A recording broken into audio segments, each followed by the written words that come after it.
الحمد لله رب العالمين والعاقبة للمتقين والصلاة والسلام على سيد الأنبياء والمرسلين وعلى آله وأصحابه أجمعين.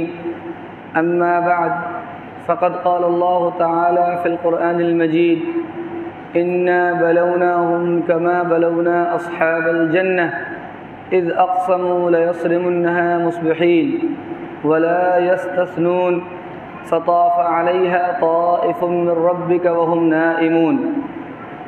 صدق اللہ العظیم. محترم بزرگوں اور دینی بھائیوں، پچھلے جمعہ سے ہی زکوٰۃ کے عنوان سے گفتگو چل رہی ہے. پچھلے جمعہ زکوٰۃ کے تعلق سے کچھ ضروری باتیں عرض کی گئی تھی اور کچھ ضروری باتیں رہ گئی تھی، اسی کو مکمل کرنے کا ارادہ ہے. اللہ تعالیٰ مجھے صحیح کہنے اور ہم سب کو اس پر عمل کرنے کی توفیق عطا فرمائے. میرے محترم بزرگوں، ابھی میں نے قرآن کریم کی 2-3 آیتیں تلاوت کی ہے. یہ آیتیں 29ویں پارے کی ہے، سورہ قلم کی ہے. ان آیات میں اور اس سے آگے چند آیتوں تک اللہ تعالیٰ نے ایک واقعہ بیان فرمایا ہے. یہ واقعہ بعض مفسرین کا کہنا ہے کہ ملک شام کا ہے اور بعض کا کہنا ہے کہ ملک یمن کا ہے. بہرحال یہ شام کا واقعہ ہو یا یمن کا ہو، اس واقعے کے اندر ہمارے لیے بہت بڑی نصیحت اور عبرت ہے. واقعہ کیا ہے؟ واقعہ یہ ہے کہ کسی زمانے میں بہت بڑے ایک دولت مند آدمی تھے. اللہ نے اسے دولت دی تھی، ثروت دی تھی، کھیت دیے تھے، باغات دیے تھے، لیکن ساتھ ساتھ اللہ تعالیٰ نے اس کے اندر سخاوت کی صفت بھی دی تھی. خوب دولت بھی تھی اور خوب سخی بھی تھا، اللہ کے راستے میں خوب دیتا بھی تھا. اس لیے جب کھیتی کے کٹنے کا وقت آتا تو لوگ اس کے کھیت پہنچ جاتے، پھل توڑنے کا وقت آتا تو لوگ اس کے باغ پہنچ جاتے، اور غریب غربا کا ایک جمع غفیر جمع ہو جاتا اور وہ سب کو دیا کرتے تھے. ان کی وفات ہوئی. ان کے 3 لڑکے تھے. تینوں نے سوچا کہ ہمارے والد اپنے مال و دولت کا اکثر حصہ تو غریبوں میں تقسیم کر دیا کرتے تھے، اس لیے اب ہمارے والد تو رہے نہیں، اس لیے اب ہم ایسا کریں گے کہ ایسے وقت میں ہم پھل توڑیں گے اور ایسے وقت میں کھیت کاٹیں گے کہ جس میں غریبوں اور مسکینوں اور فقیروں کو خبر بھی نہ ہوگی اور ہم اپنا کام تمام کر لیں گے. گویا انہوں نے ایک ترکیب سوچی اور اس ترکیب پر عمل یہ کیا کہ راتوں رات اٹھ کر جائیں گے اور پھل توڑ لیں گے. چنانچہ رات کے وقت اٹھے، پھل توڑنے کا وقت آیا تو سوچا کہ رات کے وقت میں غریب غربا کو کہاں خبر، ہم جا کر پھل توڑ کر آ جائیں گے. چنانچہ جب وہ نکلے اور باغ پہنچے تو دیکھا کہ یہاں تو باغ ہے نہیں، یہاں تو راکھ کا ڈھیر ہے. پہلے تو شروع میں ان کو لگا کہ ہم راستہ بھٹک گئے، جانا کہیں تھا، چلے آئے کہیں. لیکن جب غور کیا، ادھر ادھر دیکھا کہ یہاں تو فلاں کا باغ ہے اور فلاں راستہ ہے، فلاں کھیت ہے، تو سمجھ میں آیا کہ نشانات سے کہ یہی باغ ہمارا ہے. اور ان کو احساس ہوا کہ واقعی ہم پر اللہ کا عذاب آیا ہے. انہوں نے یہ ارادہ کیا کہ ہم چالاکی کے ساتھ سارا مال، سارا پھل گھر لے آئیں گے، کسی غریب کو نہیں دیں گے. اور اللہ فرماتے ہیں فطاف علیہا طائف من ربک وہم نائمون. اللہ کا عذاب اس کے باغ پر دوڑ پڑا اور اس کے باغ کو جلا کر خاکستر کر دیا. احساس ہوا، ندامت ہوئی، اللہ سے توبہ استغفار کیا. روایت کے اندر آتا ہے کہ اللہ نے دوبارہ اسے باغ عطا کر دی. قرآن کریم میں یہ ایک واقعہ نہیں، اس طرح کے کئی واقعات ہیں. قارون کا واقعہ قرآن بیان کرتا ہے. قارون بہت بڑا دولت مند تھا، اپنے زمانے کا اڈانی اور امبانی تھا، سب سے بڑا دولت مند تھا. اس کو موسیٰ علیہ السلام نے کہا کہ بھائی تم دولت مند ہو، سرمایہ دار ہو، اللہ کے راستے میں خرچ کرو، اللہ نے تم پر زکوٰۃ فرض کیا ہے. اس نے سوچا کہ اگر 100 درہم میں یا 1000 درہم میں 1 درہم بھی نکالا تو بہت بڑی رقم ہمارے خزانے سے چلی جائے گی. اس لیے اس نے بھی اسی باغ والے کی طرح ایک ترکیب سوچی کہ جس سے ہم زکوٰۃ دینے سے بچ جائیں گے. انہوں نے ترکیب کیا سوچی ایک فاحشہ خاتون کو بلایا اور اسے بہت بڑی رقم دے دی اور کہا کہ جب موسیٰ علیہ السلام ہماری مجلس میں آئیں گے اور ہم سے زکوٰۃ کا مطالبہ کریں گے اور ہم ان پر الزام لگائیں گے تو تم اقرار کر لینا کہ ہاں اس نے میرے ساتھ بدکاری کی ہے، بس یہیں سے معاملہ ختم ہو جائے گا، وہ میرے دربار میں آئیں گے ہی نہیں۔ چنانچہ موسیٰ علیہ السلام کو بلایا، کہا لوگ آپ کی نصیحت سننا چاہتے ہیں۔ موسیٰ علیہ السلام تشریف لے گئے، وہاں نصیحت کی، اللہ کے شرعی احکام بتائے۔ اس نے کہا کہ یہ جو شرعی احکام آپ نے بتائے ہیں کیا یہ صرف عوام کے لیے ہے یا آپ کے لیے بھی ہے؟ موسیٰ علیہ السلام نے کہا کہ اللہ کا حکم سب کے لیے ہے، جو نافرمانی کرے گا اس کو سزا دی جائے گی۔ اس نے کہا کہ پھر تو آپ بھی بدکار ہیں، نعوذ باللہ، اس عورت کے ساتھ آپ نے بدکاری کی ہے۔ عورت کو بلایا گیا، موسیٰ علیہ السلام کی نگاہ جب اس عورت پر پڑتی ہے وہ عورت تھرا جاتی ہے اور کہتی ہے کہ قارون نے جو مال و دولت دی جو کہلوانے کے لیے وہ غلط ہے، موسیٰ علیہ السلام پاک باز ہے۔ موسیٰ علیہ السلام کو بڑا غصہ آیا، اللہ نے فرشتہ بھیجا، فرشتوں نے کہا کہ اے اللہ کے نبی، اللہ نے آپ کو حکم دیا ہے آپ جو چاہیں زمین کو حکم دے دیں۔ موسیٰ علیہ السلام نے زمین سے کہا کہ اسے نگل جاؤ، وہ اس نے زمین میں دھسنے لگا۔ اللہ فرماتے ہیں فَخَسَفْنَا بِهِ وَبِدَارِهِ الْأَرْضِ فَمَا كَانَ لَهُ مِنْ فِئَةٍ يَنْصُرُونَهُ مِنْ دُونِ اللَّهِ وَمَا كَانَ مِنَ الْمُنْتَصِرِينَ۔ زمین میں دھسنے لگا، روایت کے اندر آتا ہے کہ قیامت تک وہ اپنی دولت کے ساتھ زمین میں دھستا رہے۔ چالاکی کی اپنی زکوٰۃ بچانے کے لیے، چالاکی کیا اپنی دولت بچانے کے لیے باغ والے نے، اللہ نے باغ کو نیست و نابود کر دیا، جلا دیا، خاکستر کر دیا۔ چالاکی کی قارون نے، اپنے دولت کو بچانے کے لیے اللہ نے قارون کو دولت سمیت زمین میں دھسا دیا۔ لیکن وہی دوسرا واقعہ حدیث شریف کے اندر آتا ہے، بخاری شریف کی روایت ہے، ایک شخص جنگل کی طرف جاتا ہے، اسے جنگل میں بادل سے ایک آواز سنائی دیتی ہے، بادل کو حکم دیا جاتا ہے کہ اے بادل جاؤ اور فلاں آدمی کے باغ کو سیراب کر دو۔ بادل کا ایک ٹکڑا الگ ہوتا ہے اور چل پڑتا ہے۔ یہ آدمی سوچتا ہے کہ آخر وہ کون شخص ہے جس کے باغ میں الگ سے بارش برسنے کے لیے جا رہی ہے۔ اس بادل کے ساتھ جاتا ہے، دیکھتا ہے کہ ایک میدان میں جا کر وہ بارش برستی ہے اور وہاں سے ایک نالے کے ذریعے سے ایک باغ میں پانی جا رہا ہے، وہاں ایک شخص کھڑا ہے اور پانی کو اپنے باغ میں سب طرف پھیلا رہا ہے۔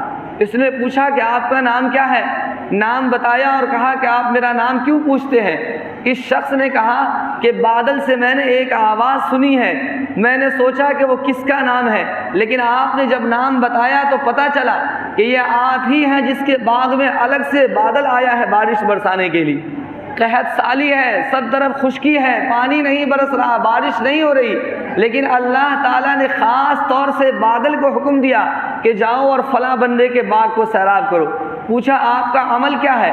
اس نے کہا کہ میرا عمل یہ ہے کہ میں جب باغ میں پھل ہوتا ہے اس کو توڑتا ہوں اور 3 حصوں میں تقسیم کرتا ہوں، ایک حصہ خود اپنے لیے استعمال کرتا ہوں اور ایک حصہ غریبوں میں تقسیم کرتا ہوں اور ایک حصہ کو بیچ کر باغ پر دوبارہ لگا دیتا ہوں۔ یہ ہے میرا معمول، میں اپنے مال و دولت کے ساتھ ایسا معاملہ کرتا ہوں۔ اس شخص نے کہا کہ بس یہی وجہ ہے کہ اللہ کی خاص رحمت آپ پر متوجہ ہے اور آپ کے لیے خاص طور سے بارش برس رہی۔ میرے بزرگوں، ان تینوں واقعات سے میں آپ حضرات کو یہ بتلانا چاہتا ہوں، شروع کے دونوں واقعات میں قارون کو دیکھ لیجئے اور باغ والے کو دیکھ لیجئے، ان دونوں نے اپنے مال و دولت کو بچانے کے لیے ہیلے بہانے اختیار کیے، ترکیبیں اپنائی تو اللہ تعالیٰ نے اس کی مال و دولت کو برباد کر دیا۔ اور تیسرے واقعے کے اندر اس شخص نے اللہ کے راستے میں دیا تو اللہ تعالیٰ نے اسے برکت دے دی۔ بس یہی چیز ہمارے دل کے اندر اگر بیٹھ جائے تو انشاءاللہ ہم حساب کر کے صحیح زکوٰۃ نکالیں گے۔ آج بھی ہمارے معاشرے کے اندر 40% لوگ ہیں جو زکوٰۃ صحیح طریقے سے نہیں نکالتے، بلکہ میں سمجھتا ہوں کہ زکوٰۃ ہی نہیں نکالتے۔ جو بھی کچھ دے دیا تھوڑا بہت کہتے ہیں کہ ہاں ہم نے زکوٰۃ نکال دیا، حالانکہ زکوٰۃ کا معاملہ بہت نازک ہے۔ میں نے پچھلے جمعہ بیان کیا تھا کہ زکوٰۃ کس پر واجب ہے، کتنے لوگ ہیں جو زکوٰۃ جن پر واجب ہے لیکن زکوٰۃ نہیں دیتے۔ میں نے کہا تھا کہ 612 گرام چاندی یا اس کی قیمت اس زمانے میں تقریباً 31,000 ہے، اگر کوئی آدمی 31,000 کے زیور کا مالک ہے یا 31,000 روپیہ کا مالک ہے یا 31,000 کے مال تجارت کا مالک ہے یا ضرورت سے زائد سامان 31,000 کا ضرورت سے زائد سامان ہے اس کا مالک ہے، ایسے شخص پر زکوٰۃ واجب ہے۔ یا کوئی آدمی تھوڑی سی زیور کا مالک ہے، تھوڑے سے پیسے کا مالک ہے، تھوڑے سے سامان تجارت کا مالک ہے اور سب کو ملا کر کے 31,000 کی مالیت ہو جاتی ہے تو ایسا شخص صاحب نصاب کہلائے گا۔ اگر کوئی ایسا شخص جو 31,000 کی مالیت کا مالک تھا اور 1 سال تک مالک رہا تو ایسا شخص زکوٰۃ ادا کرے گا۔ میں نے پچھلے ہفتہ اس کی تفصیل بھی بیان کی تھی کہ ضروریات زندگی سے کیا مراد ہے اور کیسے کیسے وہ میں نے تفصیل سے بیان کی، میں مختصر طور پہ بیان کرنا چاہتا ہوں، وقت کم ہے۔ جو شخص صاحب نصاب ہے وہ زکوٰۃ ادا کرے۔ زکوٰۃ کیسے ادا کریں گے یہ بھی میں نے بتایا تھا کہ گھروں کے اندر خواتین کے پاس عام طور پہ زیورات ہوتے ہیں اور وہ زیورات اس کی زکوٰۃ کیسے ادا کرے گی؟ سب سے پہلے تو ہمیں دیکھنا یہ ہے کہ ہمارے پاس جو زیورات ہیں اس زیورات کی قیمت کیا ہے۔ اگر وہ 1 لاکھ کی ہے تو 1 لاکھ میں 2,500 نکلتا ہے، 50,000 کی ہے تو 50,000 میں 1,250 روپیہ نکلتا ہے۔ تو اس طرح سے جتنے بھی زیورات ہیں اس کی پہلے قیمت لگا لیں کہ اس زمانے میں اس کی کیا قیمت ہوگی، سونے کی کیا قیمت ہے، چاندی کی کیا قیمت ہے، اور اس حساب سے اس کی قیمت مقرر کر کے اس کی زکوٰۃ ادا کی جائے گی 2.5%۔ 1 لاکھ میں 2,500 روپیہ نکلے گی۔ اگر کوئی آدمی تاجر ہے، تجارت کرتا ہے تو وہ کیسے زکوٰۃ نکالے گا؟ اس کے پاس جو دکان میں سامان تجارت ہے اس سامان تجارت کو دیکھے گا کہ اگر ہم یک مشت بیچنا چاہیں تو کتنے کی بکے گی۔ اگر دکان کے اندر 1 لاکھ 2 لاکھ 4 لاکھ 5 لاکھ کا سامان ہے تو ہم سمجھیں گے کہ 5 لاکھ کے ہم مالک ہیں اور اس 5 لاکھ کی زکوٰۃ ہم نکالیں گے ہر لاکھ میں 2,500 روپیہ۔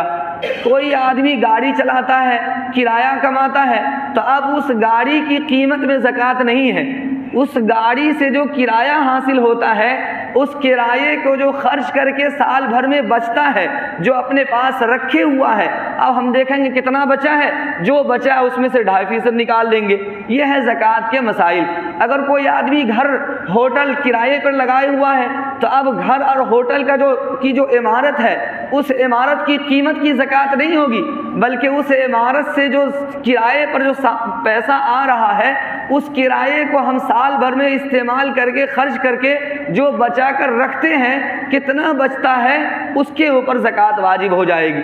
لیکن بعض لوگ ہوتے ہیں جو زمین خریدتے ہیں اور زمین بیچتے ہیں، ان کا کام ہی ہے زمین کو خریدنا اور زمین کو بیچنا۔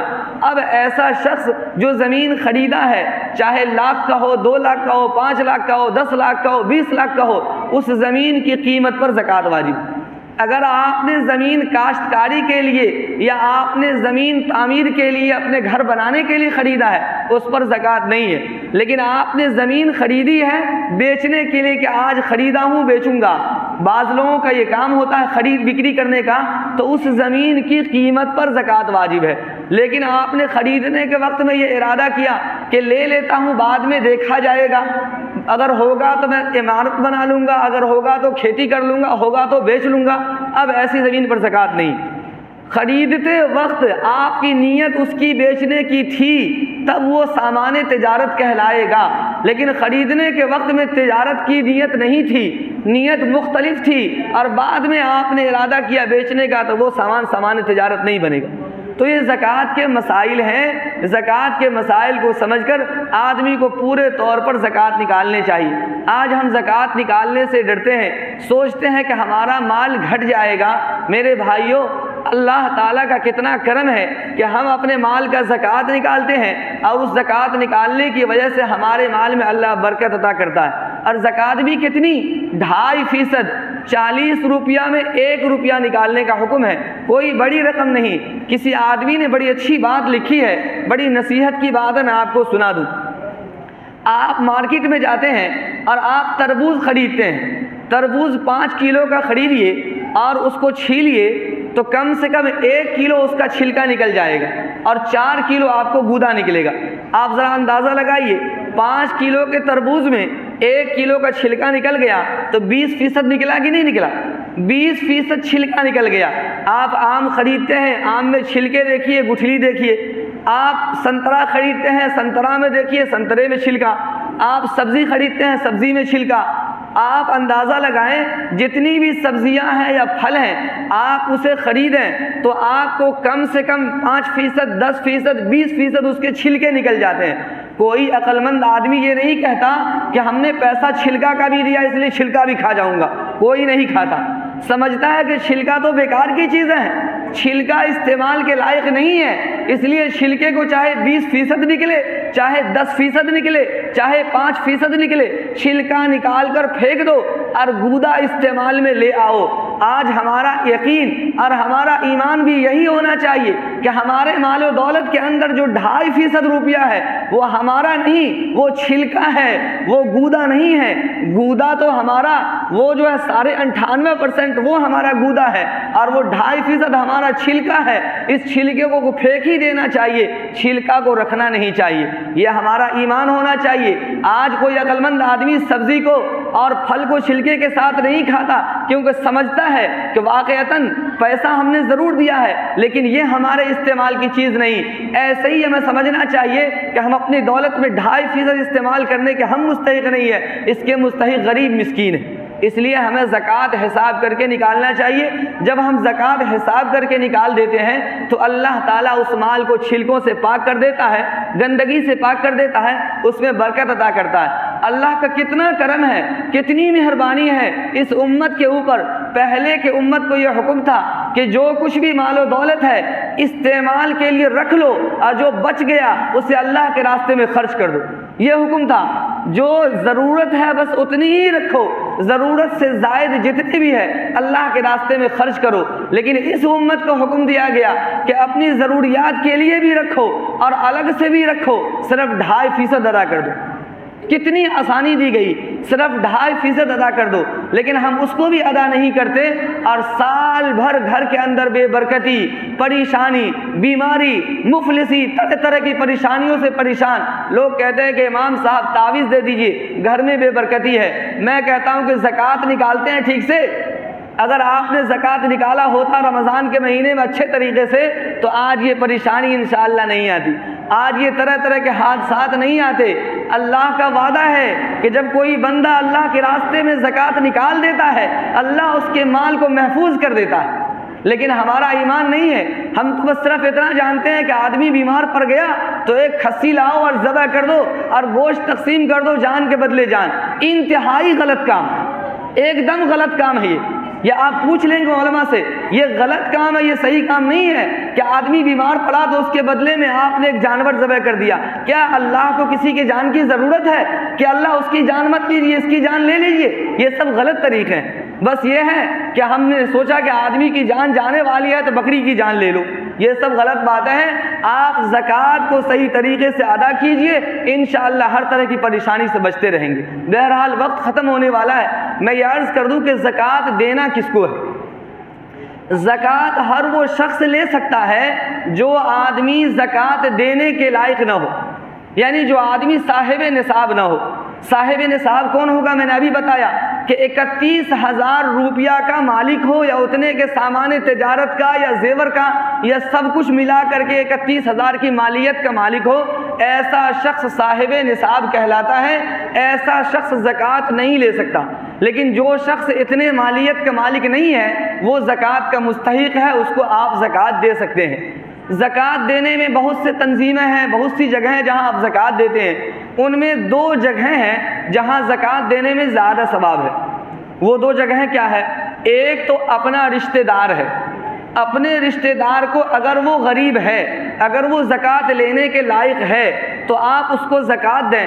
یہ بھی ضروری نہیں کہ آپ اس کو بتائیے کہ میں آپ کو زکوٰۃ دے رہا ہوں، آپ زکوٰۃ کی نیت کر لیں اور اس کو زکوٰۃ کی نیت سے دے دیں، پیسہ دے دیں، یا زکوٰۃ کی نیت سے اس کو کپڑے دے دیں یا اس کے گھر میں اناج دے دیں، کچھ بھی دے دیں۔ آپ زکوٰۃ کی نیت کر لیں اور اس کو دے دیں، اس کو بتائیں نہیں، وہ زکوٰۃ آپ کی ادا ہو جائے گی اگر آپ کا رشتہ دار غریب ہے تو۔ لیکن رشتہ دار میں کس رشتہ دار کو؟ ہم یہ سمجھتے ہیں کہ سارے رشتہ دار کو زکوٰۃ دینا ناجائز ہے، ایسا نہیں ہے۔ صرف 2 رشتے ایسے ہیں کہ جس کو زکوٰۃ نہیں دے سکتے، اس 2 رشتے کے علاوہ جتنے رشتے ہیں ان تمام کو دے سکتے ہیں۔ وہ 2 رشتے کیا ہیں؟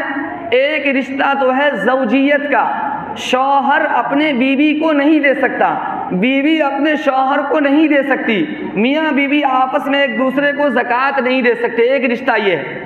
دوسرا رشتہ ہے ابوت اور بنوت کا، باپ اپنے بیٹے کو نہیں دے سکتا، بیٹی کو نہیں دے سکتا، باپ اپنے بیٹے بیٹی کو نہیں دے سکتا، اور بیٹے بیٹی کی آگے یعنی بیٹا کو پوتا کو پوتی کو، بیٹی کو ناتی کو اور نواسی کو، ان کو نہیں دے سکتا۔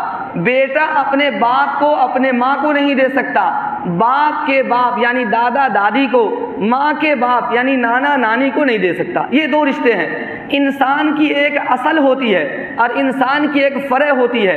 انسان کی اصل اس کے ماں باپ ہیں، انسان اپنے ماں باپ کو اور ماں باپ کے ماں باپ کو نہیں دے سکتا، یعنی دادا دادی نانا نانی کو نہیں دے سکتا، اور انسان اپنے بیٹا بیٹی کو اور بیٹا بیٹی کے بال بچے کو یعنی پوتے پوتی کو، نواسے نواسی کو نہیں دے سکتا۔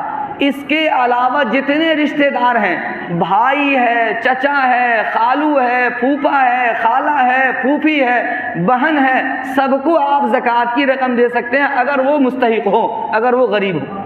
تو سب سے پہلے تو ہمیں دیکھنا چاہیے کہ اپنے گھر کے اندر اگر ہمارا بھائی، ہماری بہن یا ہمارا چچا، ہماری پھوپھی، ہماری خالہ یا ہمارا کوئی قریبی رشتہ دار جو غریب ہے، اس کو سب سے پہلے دینا چاہیے، کیونکہ وہ ہاتھ اٹھا کر آپ سے نہیں مانگ سکتے، وہ پیشہ ور فقیر نہیں ہے کہ آپ کے سامنے ہاتھ اٹھا کر مانگ لیں گے، لیکن اندر اندر میں بہت پریشان ہیں۔ آپ ان کے حال احوال کو دیکھ کر بغیر بتائے ہوئے ان کو زکوٰۃ کی رقم دے دیں، اس میں زیادہ ثواب ہے، ایک تو زکوٰۃ دینے کا اور دوسرا ثواب آپ کو صلہ رحمی کا ملے گا۔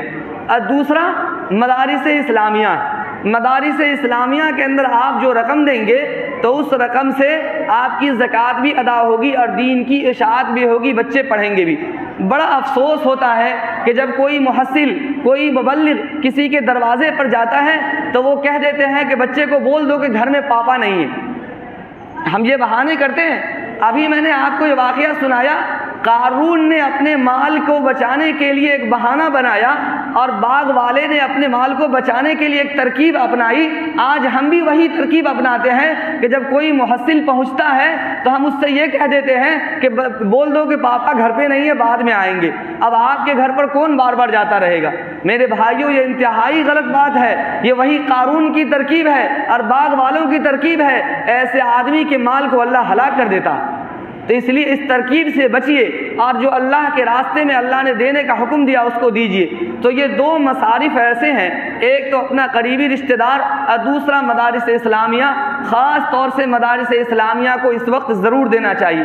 ذرا سوچئے، مدارس اسلامیہ سے جو مبلغین آتے ہیں، جو استاد آتے ہیں، اساتذہ آتے ہیں، وہ کس کے لیے مانگتے ہیں؟ وہ آپ ہی کے بچے کے لیے مانگتے ہیں۔ آپ ہی سے زکوٰۃ لے کر اور آپ ہی کے بچے کو مدرسے میں پڑھاتے ہیں۔ یہ تو احسان ان کا ہے جو آپ کے گھر پر آ جاتے ہیں، لیکن ہم سمجھتے کہ ہمارا احسان ہے کہ ہم ان کو دے رہے ہیں اور ہم ان کو بار بار دوڑاتے ہیں، بار بار دوڑاتے ہیں۔ میرے بھائیوں، یہ غلط طریقہ ہے۔